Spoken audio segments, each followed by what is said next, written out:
Rita. I'd like to acknowledge the traditional owners of the land on which we presently stand. This land which was taken, which was never ceded.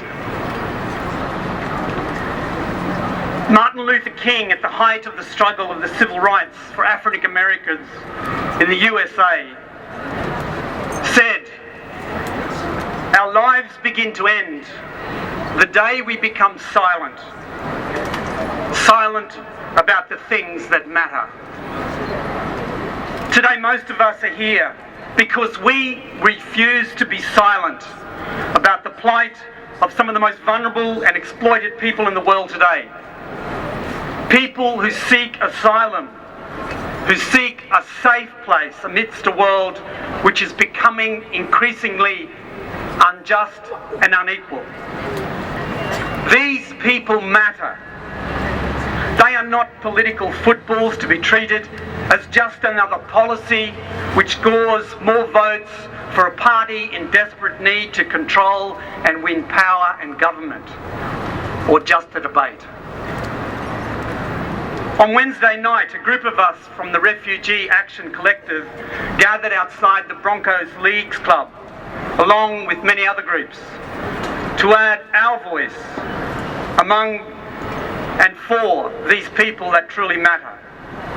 And it felt so right to be standing in solidarity with these misunderstood, exploited, rejected and abused people who seek asylum in our country. As you would feel today yourselves, that this is so right to be standing here. We began our time there with some chants. We were chanting, "Open the borders, close the camps, free the refugees." And the Liberal group, which was standing next to us, began to chant, "Hope, reward, opportunity." And as they got louder, we got louder. But of course, their hope and their reward and opportunity excludes these vulnerable people, these people who seek asylum in our country. For their hope, reward and opportunity is for those who are privileged, for their own families, looking after themselves.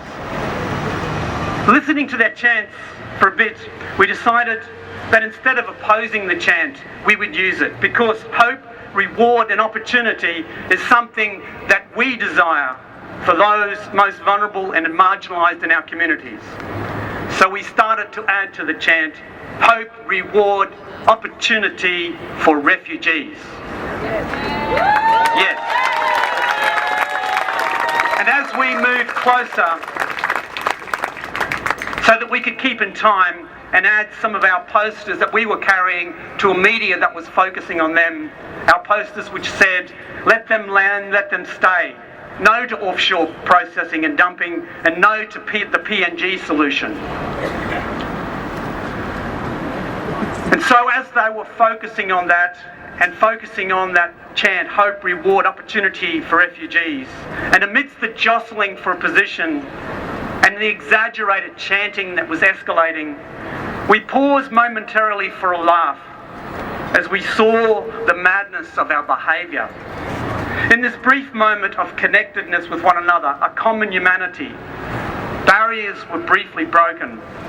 And some of the lips turned to me when we paused and said, "We agree with you." So I thought maybe for that brief moment that they might have a heart. For having a heart is at the very centre of this whole debate.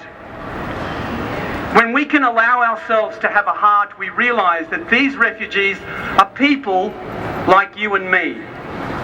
They dream for a place where they can feel safe, where they and their families are respected and valued within their communities, where they can work and contribute to a wider society, where they can expect to be looked after when they are sick and old, when their children can be educated and truly have hope, reward and opportunity.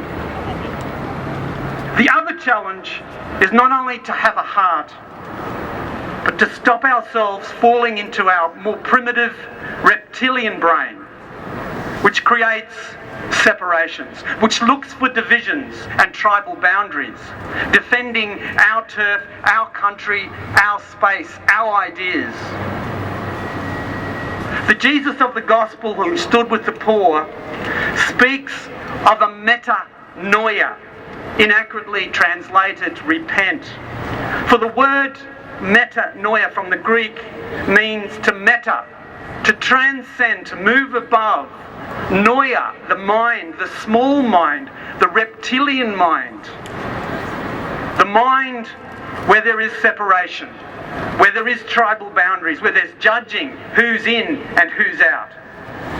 When we do metanoia, we move into the places of oneness, where all of life is seen as it really is. One, interdependent, a web interwoven and dependent on one another. We work and are at our best when we respect this web of life. The world with its present state of inequality, where more than 2/3 experience poverty and only 1/3 are doing well or at least are okay. This injustice, this inequality will continue to see the movements of people seeking refuge for a better life. And the challenge for all of us will be, will we be able to have a heart and a mind, a higher mind, which will see our common humanity, our common life, our sameness, our interconnectedness, and to choose to live richer lives by sharing from the rich bounty that we possess as a country and as a nation. And finally, with pride, and away from that silence, that we might be able to sing finally the second stanza of our national anthem, that with boundless plains to share, with courage let us all combine to advance Australia fair.